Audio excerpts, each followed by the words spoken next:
Bonjour, bienvenue sur ma chaîne, je suis Sanata et aujourd'hui je voudrais vous parler du temps. Le temps,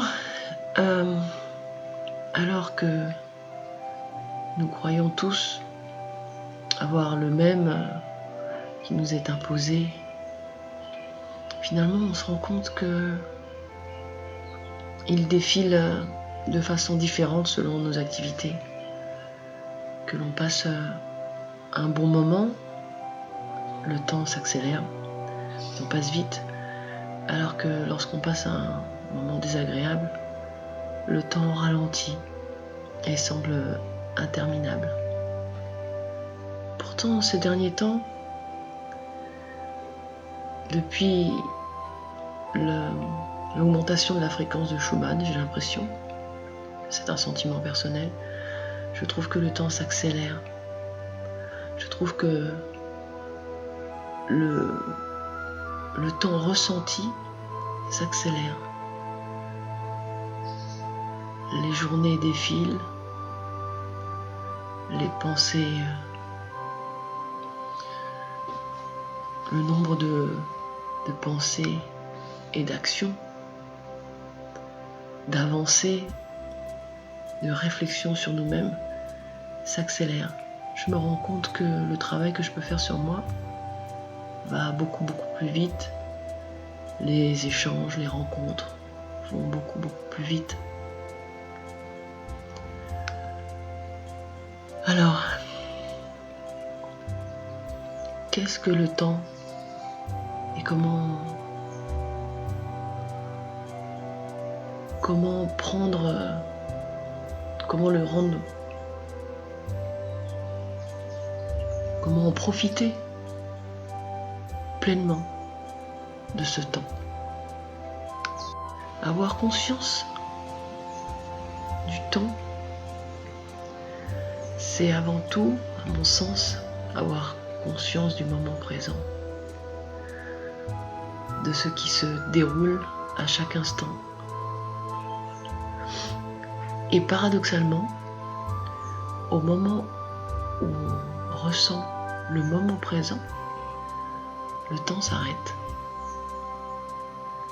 Lorsqu'on pose notre conscience sur la sensation, sur l'intériorité, il n'y a plus de notion de temps.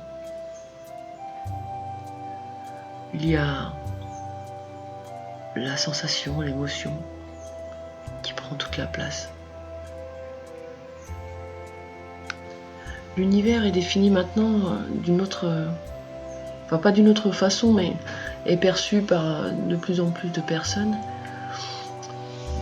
comme étant un seul et même instant, c'est-à-dire que le temps n'existe pas. Il est simplement une perception de notre cerveau pour pouvoir l'appréhender. C'est-à-dire que si toutes les infos de toute notre vie arrivaient en même temps, alors nous ne le supporterions pas. C'est pourquoi nous avons une sensation de temps qui nous est en fait propre. À l'échelle de notre âme, en fait, toute notre vie est complètement instantanée. Vraiment de percevoir les choses comme ça permet de se rendre compte que ce qu'on croit être notre passé qui a engendré le moment présent, en fait, ne l'est pas forcément. C'est peut-être le moment présent qui finalement fait émerger dans notre mémoire les actions qui nous ont menés là. Alors que de toute autre action, nous avons fait aussi toute autre action, qui aurait pu nous mener ailleurs. Mais simplement, quand on analyse les choses, on peut suivre le fil conducteur qui nous emmène jusqu'à maintenant. C'est-à-dire simplement les émergences des choses remarquables de notre vie qui nous emmènent maintenant. Alors il y a plusieurs façons de percevoir le temps.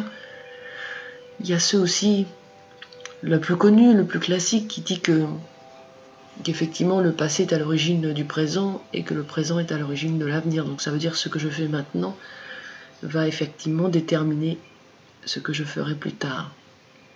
Si on part du principe qu'il n'y a pas de plus tard, qu'il y a simplement un long moment qui dure toute ma vie, alors finalement, le passé, le présent et le futur sont exactement le même instant.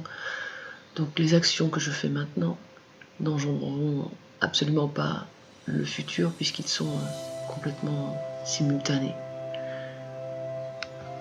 Alors je trouve que le temps,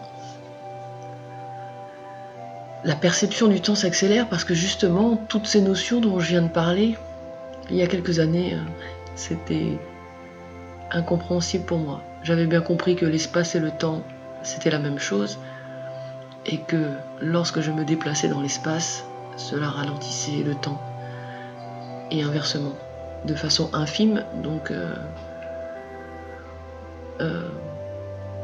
du coup imperceptible, mais que finalement, la loi de la relativité et de la célérité, de la vitesse de la lumière, etc., en fait c'était ça, tout simplement que plus j'accélère, plus le temps s'arrête. Et au moment de la vitesse de la lumière, il n'y a plus de temps. Et lorsqu'on fait un petit peu de physique quantique, on se rend compte que finalement, dans toutes ces relations-là, dans toute la physique, le temps, il n'y a aucune prise sur les événements. Et que la probabilité de revenir en arrière n'est pas impossible, elle est simplement tellement infime que quasi impossible. Mais quelque part, ça change tout dans la perception. À partir du moment où on peut comprendre que tout est possible à chaque instant, absolument tout est possible à chaque instant. Alors pourquoi je dis tout ça ? Ça paraît loin des préoccupations du quotidien, mais parce que je reviens sur le fait que je trouve que les perceptions s'accélèrent. Parce que je mets en relation le fait, donc le temps et l'espace, et tout est vortex dans l'espace, tout fonctionne, tout tourne autour de quelque chose, que ce soit les galaxies, que ce soit les atomes, à n'importe quelle échelle, que ce soit l'eau qui s'écoule quelque part, une tornade, un cyclone. En fait, tout est mouvement circulaire. Tout est mouvement circulaire. Et si on imagine que le temps fonctionne de la même façon, alors il s'accélère, comme on peut imaginer un trou noir qui... Ça, pour ça, il faut avoir vu un petit peu comment fonctionnent les trous noirs, mais on peut remarquer en tout cas que lorsqu'on approche d'une zone d'aspiration, par exemple on va dire sur de l'eau qui s'écoule, eh bien, avant de s'accélérer définitivement, avant d'être aspiré définitivement, en fait, le goulot d'aspiration se rétrécit. Et du coup, tout s'accélère. Et j'ai le sentiment, comme beaucoup, je pense, on est dans cette phase-là. On sent bien, j'en ai des frissons quand je dis ça, on sent bien qu'on est à un tournant de l'humanité extrêmement particulier. Où d'un côté, le matérialisme, on est vraiment dans la dualité là, dans le besoin de faire un choix. Le matérialisme est complètement dévoilé, prend tout son sens, et la spiritualité, le besoin de se connecter à notre divinité, s'accélère pour chacun d'entre nous. Le choix s'accélère pour chacun d'entre nous. Nous devons nous positionner, chacun et chacune. Et on sent comme une pression, nous devons nous positionner maintenant. Donc voilà, c'est peut-être pas grand-chose, peut-être pas très cohérent ce que j'avais à dire sur le temps. Je trouve que c'est une notion fabuleuse. Je regarde là, ça fait pratiquement 10 minutes que je parle. 10 minutes que je ne pourrai jamais revivre, 10 minutes d'instant présent, 10 minutes de partage, 10 minutes que vous allez prendre à n'importe quel moment de votre vie à vous, alors que je l'ai fait moi à cet instant-là. Pour moi il fait jour, pour vous il fera peut-être nuit. Pour moi c'est le début d'après-midi, pour vous ce sera le matin. Cette notion de temps est tellement intime, tellement loin de cette simple horloge qui nous a tous mis dans des cases. On a tous notre téléphone portable qui nous donne absolument l'heure exacte à la seconde près. Alors que aucun d'entre nous ne vit le temps de cette façon-là. C'est un filtre qu'on nous a mis devant les yeux pour nous faire vivre une vie qui ne nous appartient pas.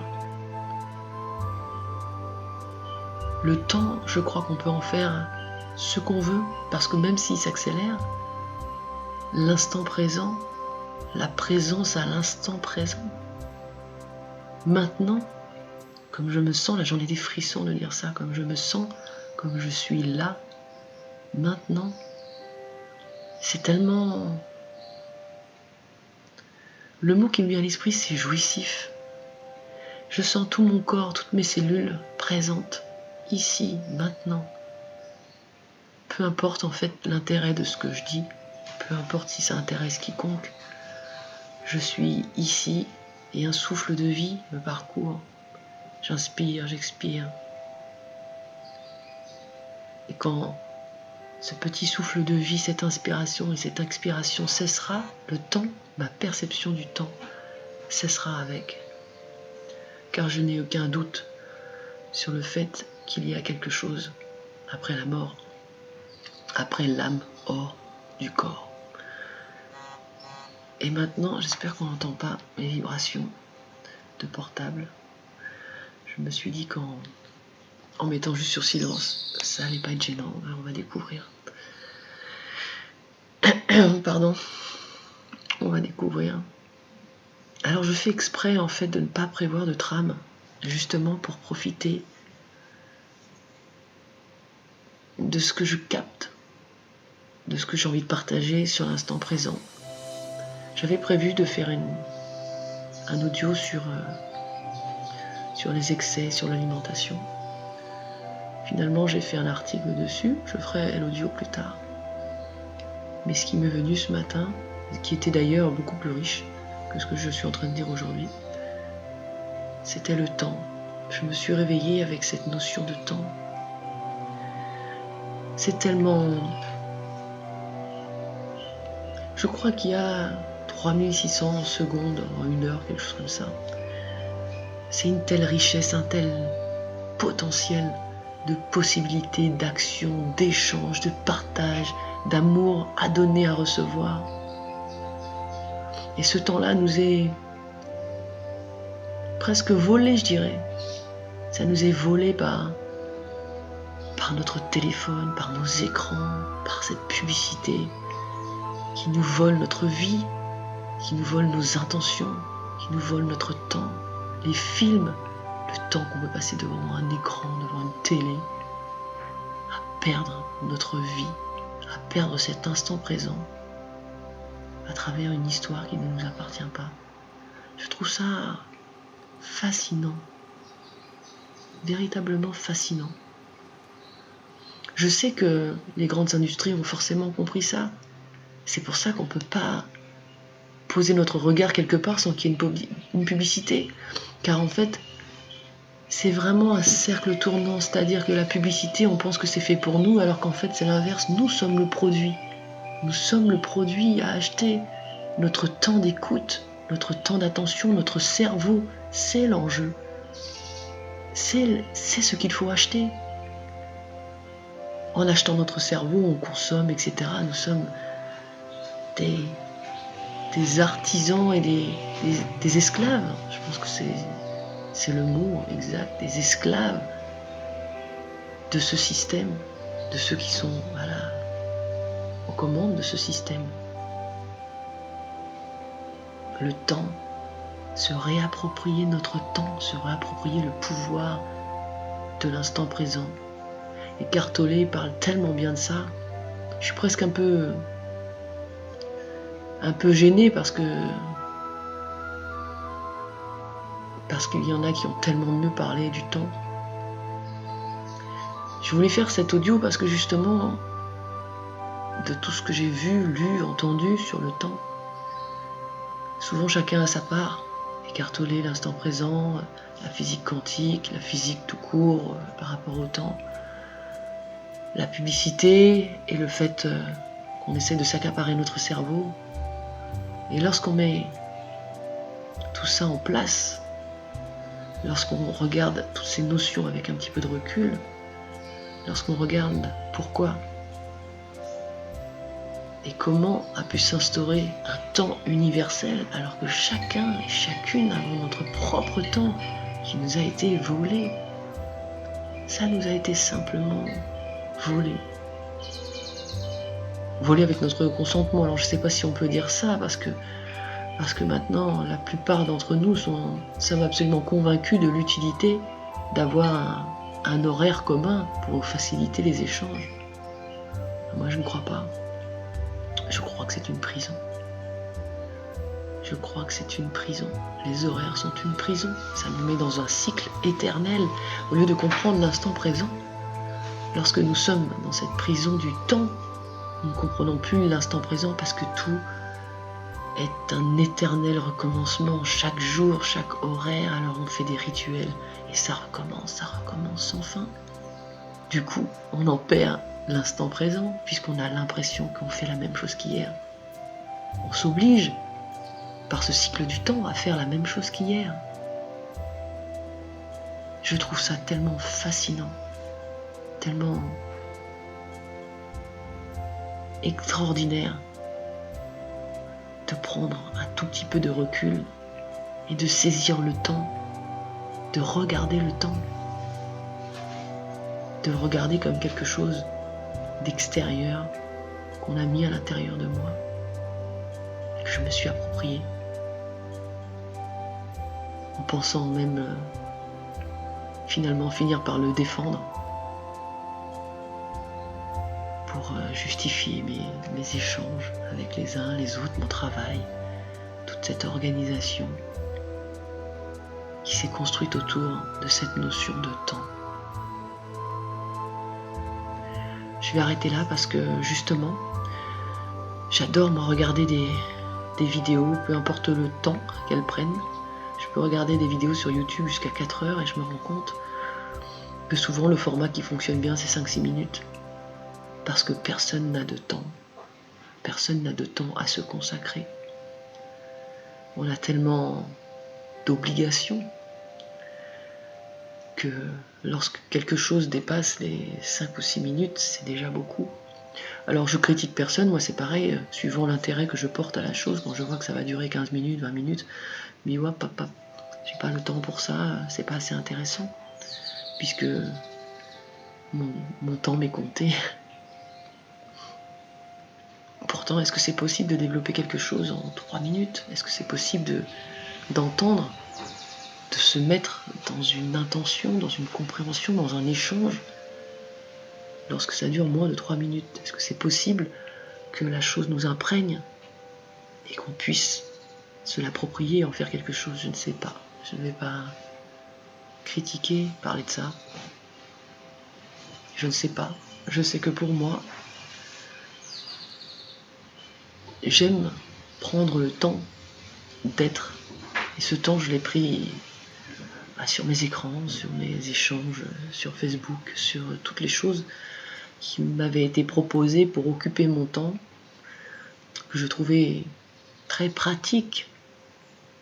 Et finalement, j'ai fini par comprendre qu'elle me volait ma vie, qu'elle me volait même mes amis, parce que je n'avais pas le temps de les voir, je n'avais que le temps de leur faire quelques messages, même pas individuels.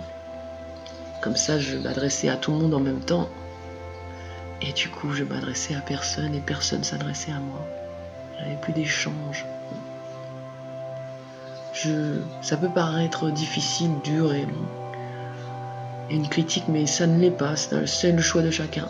Je sais que maintenant, mes échanges, j'essaie de les avoir en direct. C'est pour ça que j'ai décidé de faire cette chaîne audio, qu'on entende ma voix, de prendre le temps de parler, de dire les choses, de ne pas les préparer.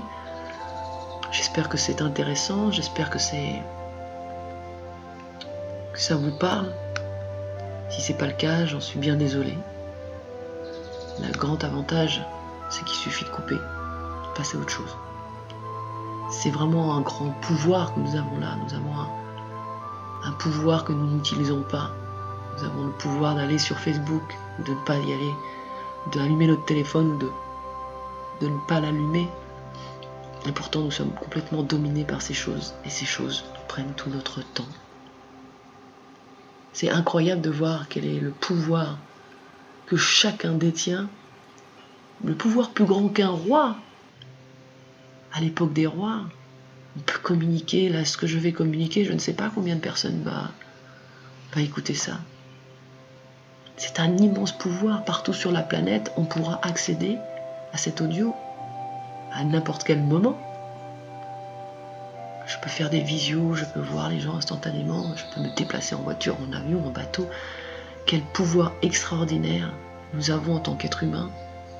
Et nous sommes complètement esclaves de ce pouvoir parce que nous n'arrivons pas à le gérer.